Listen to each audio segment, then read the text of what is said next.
Hi friends, ಎಲ್ಲರಿಗೂ ನಮಸ್ತೆ. ಮುದ್ದು ಸೊಸೆ ಸೀರಿಯಲ್ನ ಮುಂದಿನ ಸಂಚಿಕೆಯಲ್ಲಿ ಏನಾಗುತ್ತೆ ನೋಡೋಣ ಬನ್ನಿ.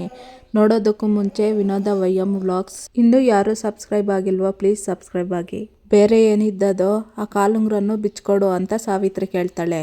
ಏನವ್ವ ನೀನು ಒಂದು ಹೆಣ್ಣಾಗಿ ಕಾಲುಂಗ್ರವ ಬಿಚ್ಕೊಡು ಅಂತ ಕೇಳ್ತೀಯಲ್ಲ, ಇದು ನೀನು ಸರಿ ಕಂಡದೆ ಅಂತ ವಿದ್ಯಾವರಜ್ಜಿ ಕೇಳ್ತಾಳೆ. ಇವಳಿಗೂ ನಮ್ಮ ಮಟ್ಟಿಗೂ ಸಂಬಂಧ ಇಲ್ವಾ ಅಂದ್ಮ್ಯಾಕೆ ನಮ್ಮಟ್ಟಿದ್ದು ಒಡವೆ ಯಾಕೆ ಅಂತ ಸಾವಿತ್ರಿ ಕೇಳ್ತಾಳೆ. ಅಜ್ಜಿ ಪ್ಲೀಸ್ ಅಂತ ಹೇಳಿ ವಿದ್ಯಾ ಕಾಲುಂಗ್ರನ್ನ ಬಿಚ್ಕೊಡ್ತಾಳೆ. ನಮ್ಮ ಭದ್ರ ನಿಂಗೆ ಫೋನ್ ತಂದ್ಕೊಟ್ಟಿದ್ನಲ್ಲ ಅದನ್ನು ತಂದ್ಕೊಡು ಅಂತ ಸಾವಿತ್ರಿ ಕೇಳ್ತಾಳೆ. ವಿದ್ಯಾ ಅವ್ರ ತಂಗಿಗೆ ಹೇಳ್ತಾಳೆ ಕನ್ಸನ್ನೆಯಿಂದ ತಂದ್ಕೊಡು ಅಂತ. ವಿದ್ಯಾ ಅವ್ರ ತಂಗಿ ಅದನ್ನು ಫೋನ್ನ ತಂದ್ಕೊಡ್ತಾಳೆ. ಈಗ ನಿನ್ನ ಯೋಗ್ಯತೆಗೆ ತಕ್ಕನಾಗಿದ್ದೀಯಾ ನೋಡು, ಆ ಅರ್ಶಿನ ಕೊನೆಯನ್ನು ನಮ್ಮಟ್ಟಿದೆಯ, ಆದರೆ ಅದು ನಮ್ಗೆ ಬೇಡ. ಯಾಕೆ ಅಂದರೆ ಅದು ನಿನ್ನ ಮನಸ್ಸನ್ನ ಚುಚ್ಚಬೇಕು, ನಿನ್ನ ಬಾಳಿಗೆ ಬೇಲಿ ಆಗಬೇಕು.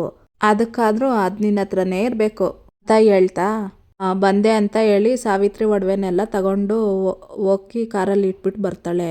ಇತ್ತ ಕೋಟ್ಲೆ ಇಷ್ಟೆಲ್ಲ ಆಗೋದಕ್ಕೆ ಕಾರಣನೇ ನಾನು, ನನ್ನಿಂದನೇ ಎಲ್ಲ ಅಂತ ಗೋಡೆಗೆ ತಲೆ ಚೆಚ್ಕೊತಾ ಇರ್ತಾನೆ. ಅಯ್ಯೋ ನಿಲ್ಸಿ ಅಣ್ಣ, ನಿಮ್ಮ ದಮ್ಮಯ್ಯ ಅಂತೀನಿ, ನೋವು ಆಯ್ತೈತೆ ಅಂತ ಚಂಪಾ ಎಳ್ದು ಕುಳಿಸ್ತಾಳೆ. ಇಲ್ಲ ಕಣವ್ವ, ಇವರೆಲ್ಲ ನೋವು ಪಡ್ತಿರೋ ನೋವು ಮುಂದೆ ನಂದೇನು ನೋವಲ್ಲ ಅಂತ ಹೇಳಿ ಕೊಟ್ಲೆ ಹೇಳ್ತಿರ್ತಾನೆ. ಚಂಪಾ ಏನು ಹೇಳ್ತಾ ಇದ್ದೀರಣ್ಣ ಅಂತಾಳೆ. ಇದೆಲ್ಲ ಆಗೋಕ್ಕೆ ನೀವು ಕಾರಣ ಅಂತ ಹೆಂಗೆ ಹೇಳ್ತೀರಾ ಅಂತ ಚಂಪಾ ಕೇಳ್ತಾಳೆ. ಪಾಪ ಅತ್ಕೆಮ್ಮ, ತಪ್ಪು ಮಾಡಿಬಿಟ್ಟಿದ್ದೀನಿ ಅಂತ ಪಶ್ಚಾತ್ತಾಪದಲ್ಲಿ ಬೇಯ್ತಾ ಅಣ್ಣ ತಮ್ಮನ ಮುಂದೆ ಸತ್ಯ ಮುಚ್ಚಿಡೋಕ್ಕಾಗದೆ ಹೇಳ್ಬಿಡ್ತೀನಿ ಅಂತ ಹೊಂಟಿದ್ರು ಅತ್ಕೆಮ್ಮ. ಆದರೆ ನಾನು ಅವ್ರನ್ನ ತಡೀತಿದ್ದೆ, ಅವ್ರ ಮಾತು ತಗೊಂಡು ಸತ್ಯ ಹೇಳ್ದಿದ್ದಂಗೆ ಮಾಡಿಬಿಟ್ಟೆ ಅಂತ ಕೋಟ್ಲೆ ಹೇಳ್ತಾನೆ. ಕೋಟ್ಲೆ ಅಣ್ಣ, ಈ ಸತ್ಯನ ಮೊದಲೇ ಹೇಳ್ಬಿಟ್ಟಿದ್ದಿದ್ರೆ ಇವತ್ತು ಇಂಥ ಪರಿಸ್ಥಿತಿ ಬರ್ತಿರ್ಲಿಲ್ವೇನೋ ಅಂತ ಚಂಪಾ ಹೇಳ್ತಾಳೆ. ಅಣ್ಣ ತಮ್ಮ ಬೇರೆ ಯಾವ ವಿಚಾರ ಆಗಿದ್ರೂ ಮನಸ್ಸಿಗೆ ತಗೊತಾ ಇರಲಿಲ್ಲ, ಆದರೆ ಮಾವಯ್ಯನ ವಿಷಯದಲ್ಲಿ ಆ ದೇವರೇ ತಪ್ಪು ಮಾಡಿದ್ರು ಅವನ್ನ ಸಂಶಯಕ್ಕಿಲ್ಲ. ಆ ಪೊಲೀಸ್ ಅಣ್ಣ ಸತ್ಯ ಹೇಳಿದ್ರನ್ನ ಏನಾದರೂ ಮಾಡಿ ತಡಿಬೇಕು ಅಂದ್ಕೊಂಡೆ, ಅದು ನನ್ನಿಂದ ಆಗಲಿಲ್ಲ ಅಂತ ಕೋಟ್ಲೆ ಹೇಳ್ತಾನೆ. ಅದೇನಾದರೂ ಆಗಿರಲಿ ಅಣ್ಣ, ಚಿಕ್ಕಗೌಡ್ರು ವಿದ್ಯಾಕನ್ನ ಒಂದು ಸ್ವಲ್ಪ ಅರ್ಥ ಮಾಡ್ಕೊಂಡಿದ್ರೆ ಸಾಕಾಗಿತ್ತು, ಬೇರೆ ಯಾರು ಏನು ಅಂದ್ಕೊಂಡಿದ್ದಿದ್ರು ಏನೂ ಆಗ್ತಾ ಇರಲಿಲ್ಲ ಅಂತ ಚಂಪಾ ಹೇಳ್ತಾಳೆ. ಅಣ್ಣ ತಮ್ಮ ಅತ್ಕೆಮ್ಮನ ಬಗ್ಗೆ ಶಾನೆ ತಪ್ಪಾಗಿ ತಿಳ್ಕೊಬಿಟ್ಟವನೆ, ಅವನಿಗೆ ಹೆಂಗೆ ಸತ್ಯ ಅರ್ಥ ಮಾಡಿಸ್ಬೇಕು ಅಂತಾನೆ ಗೊತ್ತಾಗ್ತಾ ಇಲ್ಲ ಅಂತ ಕೋಟ್ಲೆ ಹೇಳ್ತಾನೆ. ಅಣ್ಣ, ಚಿಕ್ಕಗೌಡ್ರು ಜೀವನದಲ್ಲಿ ವಿದ್ಯಾಕ್ಕ ಇಲ್ಲದೆ ಹೋದರೆ ದಿಟ್ಟವಾಗ್ಲೂ ಅವ್ರ ಜೀವನ ಚೆಂದಾಕಿರೋಕ್ಕಿಲ್ಲ, ಹೆಂಗಾರ ಮಾಡಿ ಇದನ್ನೆಲ್ಲ ಸರಿ ಮಾಡಬೇಕು ಅಣ್ಣ ಅಂತ ಚಂಪಾ ಹೇಳ್ತಾಳೆ. ಅಣ್ಣ ತಮ್ಮ ಸಂತೋಷವಾಗಿರ್ಬೇಕಂದ್ರೆ, ಇದೆಲ್ಲ ಸರಿ ಹೋಗ್ಬೇಕಂದ್ರೆ ಇರೋದೊಂದೇ ದಾರಿ, ಅಣ್ಣ ತಮ್ಮನಿಗೆ ಹೆಂಗಾನ ಮಾಡಿ ಸತ್ಯನ ತಿಳಿಸ್ಲೇಬೇಕು. ಅಣ್ಣ ತಮ್ಮ ನನಗೇನಾದರೂ ಮಾಡಲಿ, ಅವನು ಎಂಥದ್ದಾದರೂ ಶಿಕ್ಷೆ ಕೊಡಲಿ, ಇದನ್ನು ಸರಿ ಮಾಡಬೇಕು, ಮಾಡೇ ಮಾಡ್ತೀನಿ ಅಂತ ಕೋಟ್ಲೆ ಹೇಳ್ತಿರ್ತಾನೆ. ಇತ್ತ ಸಾವಿತ್ರಿ ವಿದ್ಯಾ ಬ್ಯಾಗ್ನ ಬಿಸಾಕಿ, ಲೇ ಇದನ್ನು ನೀನು ನಿಮ್ಮ ಅಪ್ಪನ ಮನೆಯಿಂದ ತಗೊಬಂದಿದ್ದು, ಈ ದರಿದ್ರನ ನಮ್ಮ ಮನೇಲಿ ಇಕ್ಕೋಬಾರ್ದು ಅಂತ ಹೇಳಿ ವಾಪಸ್ ತಗೊಬಂದಿದ್ದೀವಿ, ತಗೋ ನೋಡು, ನಿನ್ನ ಮನೆಯಿಂದ ಆಚೆ ಹಾಕಿದ್ದೀವಿ, ಹಂಗೆ ಭದ್ರನ ಮನಸ್ಸಿನಿಂದ ನಿನ್ನ ಆಚೆ ಹಾಕಿ ನನ್ನ ಮಗಳು ವಿನಂತಿನ ಕೊಟ್ಟು ಮದುವೆ ಮಾಡಿಸ್ತೀರಿ ಭದ್ರನ ಜೊತೆ ಅಂತ ಸಾವಿತ್ರಿ ಹೇಳ್ತಾಳೆ. ನೋಡಿ, ಇಲ್ಲಿ ಗಂಟ ನೀವೇನು ಹೇಳಿದ್ದೀರೋ ಅದನ್ನೆಲ್ಲ ಸಹಿಸ್ಕೊಂಡು ಸುಮ್ಮನೆ ಇದ್ದೀನಿ, ಏನು ಹೇಳಿದ್ರು ಕೇಳಿಸ್ಕೊಂಡೆ, ಮಾಡಿದ್ದ ಅವಮಾನನೆಲ್ಲ ಸಹಿಸ್ಕೊಂಡೆ, ಕೇಳಿದ್ದೆಲ್ಲ ಕೊಟ್ಟೆ, ಆದರೆ ಈಗ ಹೇಳಿದ ನೀವು ಮಾತು ಅದನ್ನು ಬದುಕಿರೋ ಗಂಟ ನಾನು ಬಿಡೋಕ್ಕಿಲ್ಲ ಅಂತ ವಿದ್ಯೆ ಹೇಳ್ತಾಳೆ. ಹಂಗಾರೆ ನೀನು ನಮಗೆ ಸವಾಲಾಗ್ತಿದೆಯೋ ಅಂತ ಈಶ್ವರಿ ಹೇಳ್ತಾಳೆ. ನೀವೇನಾದರೂ ತಿಳ್ಕೊಳ್ಳಿ, ಜೀವ ಇರೋ ಗಂಟ ನನ್ನ ಗಂಡನ ಜೀವನದಲ್ಲಿ ಬೇರೆ ಹೆಣ್ಣಿಗೆ ಪ್ರವೇಶ ಮಾಡೋದಕ್ಕೆ ನಾನು ಬಿಡೋದಿಲ್ಲ ಅಂತ ವಿದ್ಯೆ ಹೇಳ್ತಾಳೆ. ಓಹೋಹೋಹೋ, ಅಟ್ಟಿಯಿಂದ ಆಚೆ ನೂಕಿ ನಿನ್ನ ಇಲ್ಲಿ ತಂದು ನಿಲ್ಸಿದ್ರೇನು ನಿನ್ನ ಸೊಕ್ಕ ಅಡಗಲಿಲ್ಲ ನೋಡು, ಅದ್ಯಾವ ಧೈರ್ಯದ ಮೇಲೆ ನೀನು ನಮಗೆ ಸವಾಲಾಗ್ತಾ ಇದೀಯಾ ಅಂತ ಸಾವಿತ್ರಿ ಕೇಳ್ತಾಳೆ. ಅವಳು ಅವಳ ಗಂಡನ ಮೇಲೆ ಇರೋ ನಂಬಿಕೆಯಿಂದ, ನನ್ನ ಮಗಳು ಅವಳ ಗಂಡನ ಜೊತೆ ಸಂಸಾರ ಮಾಡಿ ಅವ್ರ ಮನಸ್ಸನ್ನ ಅರ್ಥ ಮಾಡ್ಕೊಂಡಿರೋದ್ರಿಂದ, ಧೈರ್ಯದಿಂದ, ಅವ್ರ ಮಧ್ಯೆ ಇರೋ ಪ್ರೀತಿ ವಿಶ್ವಾಸ ಬಾಂಧವ್ಯದಿಂದ ಧೈರ್ಯದಿಂದ ಸವಾಲಾಗ್ತಾವಳೆ ಅಂತ ವಿದ್ಯಾವರಪ್ಪ ಹೇಳ್ತಾನೆ. ಆ ಭ್ರಮೆಲ್ಲೇ ಬದುಕಿ ತಿಳ್ಕೊಬಿಡಿ, ನಿನ್ನ ಮಗಳು ಬದುಕಿರೋ ಗಂಟ ಗಂಡನ ಬಿಟ್ಟೋಳು ಅಂತ ಅನ್ನಿಸ್ಕೊಂಡೇ ಹೇಳ್ಸ್ಕೋಬೇಕು, ಅವಳಾಗಲಿ ಅವಳು ಹೊಟ್ಟೆಯಲ್ಲಿರೋ ಮಗುಗಾಗಲಿ ನಮ್ಮ ಮಟ್ಟಿ ಕಡೆ ಕಾಲಿಡೋಕ್ಕೆ ನಾವು ಅವಕಾಶನೇ ಕೊಡೋದಿಲ್ಲ ಅಂತ ಸಾವಿತ್ರಿ ಹೇಳ್ತಾಳೆ. ಅವರಪ್ಪ ನಾನು ಬದುಕಿರೋ ಗಂಟ ಅವಳಿಗೆ ಆ ಗತಿ ಬರೋಕ್ಕೆ ನಾನು ಅವಕಾಶ ಕೊಡೋದಿಲ್ಲ, ಇವತ್ತು ನನ್ನ ಮಗಳು ಫೋನ್ ಮಾಡವಳೆ ಅನ್ನೋ ಕಾರಣಕ್ಕೆ ನೀವೆಲ್ಲ ಕೋಪ ಮಾಡ್ಕೊಂಡಿದ್ದೀರಾ ಅಂತ ಅಂದ್ಕೊಂಡಿದ್ದೆ, ಆದರೆ ಇಲ್ಲಿ ಬೇರೆಯೇ ಕಾರಣ ಇದೆ ಅಂತ ಈಗ ಅರ್ಥವಾಯಿತು ನನ್ನ ಮಗಳನ್ನ ನೀವು ಈಚೆ ಕಳಿಸೋದಕ್ಕೆ ಮಸ್ಲತ್ ಮಾಡ್ತಿದ್ದೀರ ಅಂತ ನನ್ಗೆ ಚೆಂದಾಗಿ ತಿಳಿತು. ನೀವು ನಿಮ್ಮ ಮಗಳನ್ನ ನಮ್ಮ ಮಗಳ ಜಾಗಕ್ಕೆ ಕರ್ಕೊಬರ್ಬೇಕು ಅಂದ್ಕೊಂಡಿದ್ದೀರಿ. ಅದು ಹೆಂಗೆ ಹಂಗೆ ಮಾಡಿಬಿಡ್ತೀರಿ, ನಾನು ನೋಡೇ ಬಿಡ್ತೀನಿ ಅಂತ ವಿದ್ಯಾವರಪ್ಪ ಹೇಳ್ತಾನೆ.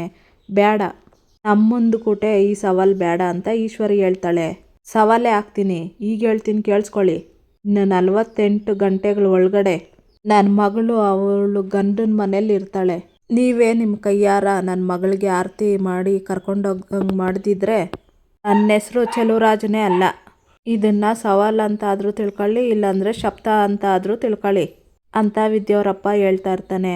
ಏಯ್, ನೀನೇನೋ ಸವಾಲು ಹಾಕೋದು, ನೀನು ಸೋಲೋ ತನಕ ಈ ಈಶ್ವರಿ ಬಿಡೋಕ್ಕಿಲ್ಲ, ಇದು ನನ್ನ ಶಬ್ದ ಅಂತ ಈಶ್ವರಿ ಮನಸ್ಸಲ್ಲಿ ಹೇಳ್ತಾಳೆ. ಅಲ್ಲಿಂದ ಈಶ್ವರಿ ಮತ್ತು ಸಾವಿತ್ರಿ ಹೊರಡುತ್ತಾರೆ. ಇತ್ತ ಸುಭಾಷ ವಿನಂತಿ ಅಮ್ಮನೂ ಅತ್ತೆ ಬಂದರೆ ಅಂತ ಬರ್ತಾನೆ. ವಿನಂತಿ ಇಲ್ಲ ಅಂತಿದ್ದಂಗೆನೇ ಈಶ್ವರಿ ಮತ್ತು ಸಾವಿತ್ರಿ ಮನೆ ಒಳಗಡೆ ಹೋಗ್ತಾರೆ.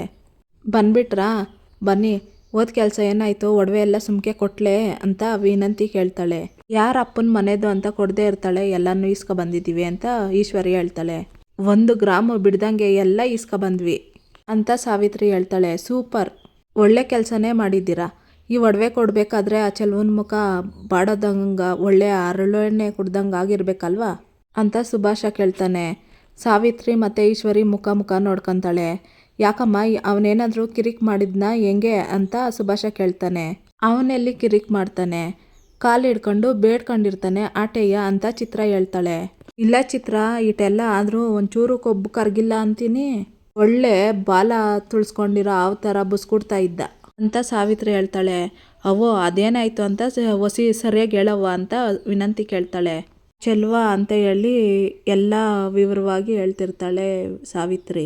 ನಿಮಗೆ ಸವಾಲು ಹಾಕಿ ಕಳಿಸಿದ್ದಾನೆ ಅಂದರೆ ಅವ್ನಿಗೇಟ್ ದುರಂಕಾರ ಇರಬೇಡ ಅಂತ ಚಿತ್ರ ಹೇಳ್ತಾಳೆ. ಕೇಡ್ಗಾಲಕ್ಕೆ ನಾಯಿ ಮೊಟ್ಟೆ ಇಡ್ತು ಅಂತ ಆಡ್ತಾವನೆ, ಆಡ್ಲಿ ಬಿಡೆ ಅಂತ ಈಶ್ವರಿ ಹೇಳ್ತಾಳೆ. ಆ ಕುಡ್ಕನ್ನ ಮತ್ತು ಅವನ ಮಗಳನ್ನ ಹಂಗೆಲ್ಲ ಉದಾಸೀನ ಮಾಡಂಗಿಲ್ಲ ಅತ್ತೆ. ಅವ್ರು ಏನು ಬೇಕಾದರೂ ಮಾಡ್ತಾರೆ. ಮೊದಲೇ ಮಾನ ಮರ್ಯಾದೆಗೆ ಅಂಜದಿರೋ ಜನ ಅವರು ಅಂತ ವಿನಂತಿ ಹೇಳ್ತಾಳೆ. ಅವ್ರು ಏನಾದರೂ ಮಾಡ್ಕೊಳ್ಳಿ, ಅದ್ರ ಬಗ್ಗೆ ಚಿಂತೆ ನೀನು ಬಿಟ್ಬಿಡು. ಮೊದಲು ಭದ್ರನ ಮನಸ್ಸಲ್ಲಿ ನಿನ್ನ ಜಾಗನ ಹುಡ್ಕೊಳ್ಳೋದು ನೋಡ್ಕೊ. ಎಡೆ ಎತ್ತಿ ಬುಸ್ಕೊಡ್ತಿರೋ ಅವನನ್ನು ನನ್ನ ಜಾಗಕ್ಕೆ ಬೇರೆ ಹೆಣ್ಣು ಯಾವ ಬರಬಾರ್ದು ಅಂತ ಇರೋ ಅವಳನ್ನು ಹೆಂಗೆ ಮಟ್ಟ ಹಾಕಬೇಕು ಅಂತ ನನಗೆ ಸಂದಾಗ ಗೊತ್ತದೆ ಅಂತ ಈಶ್ವರಿ ಹೇಳ್ತಾಳೆ. ಸರಿ ಅತ್ತೆ, ನೀವು ಹೇಳ್ದಂಗೆ ಮಾಡ್ತೀನಿ. ವಿನಂತಿ, ಯಾವುದೇ ಕಾರಣಕ್ಕೂ ಅವಳ ಕಡೆ ಭದ್ರನ ಮನಸ್ಸು ವಾಲ್ಬಾರ್ದು. ನಮಗಿರೋ ಎಲ್ಲ ಸಮಸ್ಯೆಗೂ ಪರಿಹಾರ ಅಂದರೆ ನೀನು ಅವನನ್ನು ಮದುವೆ ಆಗೋದು. ಅದು ಆದಷ್ಟು ಬೇಗ ಆತೈತೆ, ಆದಷ್ಟು ಬೇಗ ಎಲ್ರಿಗೂ ಒಳ್ಳೆಯದು ಆಗುತ್ತೆ ಅಂತ ಈಶ್ವರಿ ಹೇಳ್ತಾಳೆ. ಇತ್ತ ವಿದ್ಯಾ ಸಾವಿತ್ರಿ ಹೇಳಿರೋದನ್ನ ನೆನೆಸ್ಕೊಂಡು ನನ್ನ ಗಂಡನ್ನ ನಾನು ಉಳಿಸ್ಕೊಂಡ್ಲೇಬೇಕು, ನನ್ನ ಸಂಸಾರ ನಾನು ಸರಿ ಮಾಡ್ಕೊಂಡ್ಲೇಬೇಕು ಅಂತ ಮನಸ್ಸಲ್ಲಿ ಹೇಳ್ಕೊಳ್ತಾ ಎದ್ದು ಹೊರಡ್ತಾಳೆ. ವಿದ್ಯಾ, ಎಲ್ಲಿಗೆ ಹೋಗ್ತಾ ಇದ್ದೀಯ ಅಂತ ರತ್ನ ಕೇಳ್ತಾಳೆ. ನನ್ನ ಗಂಡನ ಮನೆಗಮ್ಮ ಅಂತ ವಿದ್ಯಾ ಹೇಳ್ತಾಳೆ. ಏನವ್ವ ಹೇಳ್ತಾ ಇದ್ದೀಯಾ ಅಂತ ರತ್ನ ಕೇಳ್ತಾಳೆ. ಹೂ ಕಣವ್ವ, ಅವ್ರು ಹೇಳ್ದಂಗೆ ನನ್ನನ್ನು ಹಟ್ಟಿಯಿಂದ ಈಚೆ ಹಾಕಿದ್ರು.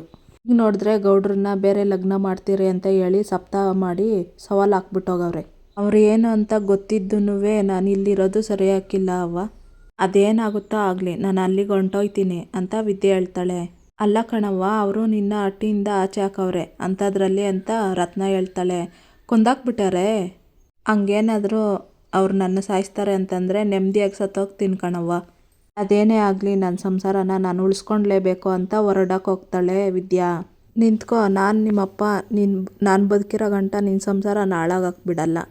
ಅವರು ನಿನ್ನ ಹಟ್ಟಿಯಿಂದ ಆಚೆ ಹಾಕ್ತೀನಿ ಅಂತ ಸವಾಲಲ್ಲಿ ಗೆದ್ದಿರ್ಬೋದು, ಯಾಕಂದರೆ ಅವಾಗ ನಿಮ್ಮಪ್ಪ ನಿನ್ನ ಜೊತೇಲಿ ಇರಲಿಲ್ಲ.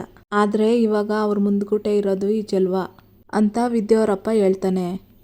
ಅಪ್ಪ, ಅವ್ರ ಬಗ್ಗೆ ನಿನ್ಗಿನ್ನೂ ಗೊತ್ತಿಲ್ಲ, ಅವ್ರು ಗೆಲ್ಲೋದಕ್ಕೋಸ್ಕರ ಏನು ಬೇಕಾದರೂ ಮಾಡ್ತಾರೆ ಅಂತ ವಿದ್ಯೆ ಹೇಳ್ತಾಳೆ. ನಿಮ್ಮಪ್ಪ ಅವ್ರಿಗಿಂತ ಒಂದು ಹೆಜ್ಜೆ ಮುಂದೆನೇ ಇರ್ತಾನೆ. 48 ಗಂಟೆ ನಿನ್ನ ಆ ಎಟ್ಟಿಗೆ ಸೇರಿಸ್ತೀನಿ ಅಂತ ಸವಾಲು ಹಾಕಿದ್ನಲ್ವಾ, ನಿನ್ನ ನಾನು ಸೇರಿಸೇ ತೀರ್ತೀನಿ. ನನಗೆ ನೀನು ಅಷ್ಟು ಕಾಲ ಅವಕಾಶ ಕೊಡು ಮಗಳೇ ಅಂತ ಹೇಳ್ತಾನೆ ವಿದ್ಯಾವರಪ್ಪ. ವಿದ್ಯಾ, ನಿಮ್ಮಪ್ಪ ಹೇಳ್ತಾವ್ರೆ ಅಂದ್ಮೇಕೆ ಏನಾದರೂ ಮಾಡೇ ಮಾಡ್ತಾರೆ, ಧೈರ್ಯವಾಗಿರವ್ವ ಅಂತ ಹೇಳಿ ರತ್ನ ಹೇಳ್ತಾಳೆ. ಅವ್ವ, ಒಂದು ಹೆಣ್ಣಿನ ದಿಬ್ಬಣ ಅವಳು ತವರು ಈ ಕಡೆಯಿಂದ ಹೊಂಟ್ರೆ ಅವಳು ಸಾವಿನ ಮೆರವಣಿಗೆ ಗಂಡನ ಮನೆಯಿಂದ ಹೊರಡಬೇಕು ಅಂತ ನೀನು ಯಾವಾಗೂ ಹೇಳ್ತಾ ಇದ್ದಲ್ಲವ್ವ, ಹಂಗೆ ನನ್ನ ಸಾವಿನ ದಿಬ್ಬಣ ನನ್ನ ಗಂಡನ ಮನೆಯಿಂದ ಹೋಗ್ಬೇಕು ಅಂತ ಆಸೆ ಕಣವ್ವ ಅಂತ ವಿದ್ಯಾ ಹೇಳ್ತಾಳೆ. ಇತ್ತ ಸುಭಾಷ ತೂರ ಆಡ್ಕೊಂಡು ರೂಮಿಗೆ ಬರ್ತಾನೆ. ಏನ್ರಿ ಇದು, ಯಾಕ್ರಿ ಕುಡ್ಕ ಬಂದಿದ್ದೀರಾ ಅಂತ ಚಂಪಾ ಕೇಳ್ತಾಳೆ. ಇವತ್ತು ನನ್ನ ಮನ್ಸಿಗೆ ಸ್ಯಾನ ನೋವಾಗದೆ. ಇಷ್ಟು ದಿನ ನಮ್ಮ ಮಟ್ಟಿಲಿ ಒಂದು ವಿಷದ ಹಾವಿಗೆ ಹಾಲೆರೆದ್ಬಿಟ್ವಲ್ಲ, ಸಂಕಟ ಆಗ್ತದೆ ಚಂಪಾ. ಎಲ್ಲ ದ್ರೋಹ ಮಾಡಿಬಿಟ್ಲು ಅವಳು ಅಂತ ಸುಭಾಷ ಹೇಳ್ತಾನೆ. ಇಲ್ಲ ರೀ ವಿದ್ಯಕ್ಕ ಅಂತ ಚಂಪಾ ಹೇಳ್ತಾಳೆ. ಸದ್ದು, ನೀನು ಅವಳನ್ನ ಅಕ್ಕ ಅಂತ ಕರಿಬಾರ್ದು. ನೀನೆಲ್ಲಿ ಅವಳೆಲ್ಲಿ? ಪಾಪ ನೀನು ನಮ್ಮ ದೊಡ್ಡಪ್ಪನಿಗೆ ಅವಮಾನ ಆಗಬಾರ್ದು ಅಂತ ಪ್ರಾಣನೇ ಕಳ್ಕೊಳಕ್ಕೆ ಹೊರಟವಳು. ಅವಳಿಗೆ ಮದುವೆ ಇಷ್ಟ ಇಲ್ಲ ಅಂದಿದ್ದಿದ್ರೆ ನಮ್ಮ ಮನೆಯವ್ರ ಹತ್ರ ಬಂದು ಮಾತಾಡಬೇಕಿತ್ತು. ಅದನ್ನು ಬಿಟ್ಟು ನೇರವ ಪೊಲೀಸ್ ತಗುವಾಗವಳೆ ಅಂತಂದರೆ ಏನು ಅರ್ಥ ಅಂತ ಸುಭಾಷ ಕೇಳ್ತಾನೆ. ಯಾಕೆ ಹಿಂಗೆ ಏನೇನೋ ಮಾತಾಡ್ತಾ ಇದ್ದೀರಿ? ಏನೋ ಆಗಿದ್ದಾಗೋಯ್ತು, ನೀವು ಹೊಸಿ ಸಮಾಧಾನ ಮಾಡ್ಕೊಳ್ಳಿ ಅಂತ ಚಂಪಾ ಹೇಳ್ತಾಳೆ. ನಾನೇನೋ ಅವಳನ್ನ ಕ್ಷಮಿಸ್ಬಿಡ್ತೀನಿ ಚಂಪಾ, ಆದರೆ ಅವಳನ್ನ ಮಹಾರಾಣಿ ಹಂಗೆ ಮೆರೆಸಿದ್ರು ನೋಡು ನಮ್ಮ ದೊಡ್ಡಪ್ಪನನ್ನು ಮತ್ತು ಭದ್ರಣ್ಣ. ಅವಳನ್ನ ಮಾತ್ರ ಸುಮ್ಕೆ ಬಿಡೋಕ್ಕಿಲ್ಲ ಅವರು. ಸರಿಯಾದ ಟೈಮ್ ನೋಡಿ ವಂಶನೇ ನಿರ್ವಂಶ ಮಾಡಿಬಿಡ್ತಾರೆ ಅಂತ ಸುಭಾಷ ಹೇಳ್ತಿರ್ತಾನೆ. ರೀ ಬಿಡ್ತು ಅನ್ನಿ, ಯಾಕೆ ಹಿಂಗೆಲ್ಲ ಮಾತಾಡ್ತಾ ಇದ್ದೀರಿ ಅಂತ ಚಂಪಾ ಹೇಳ್ತಾಳೆ. ಇದು ಯೋಚನೆ ಅಲ್ಲ ಚಂಪಾ, ನಡೆಯೋ ಸತ್ಯ ಹೇಳ್ತೀವ್ನಿ.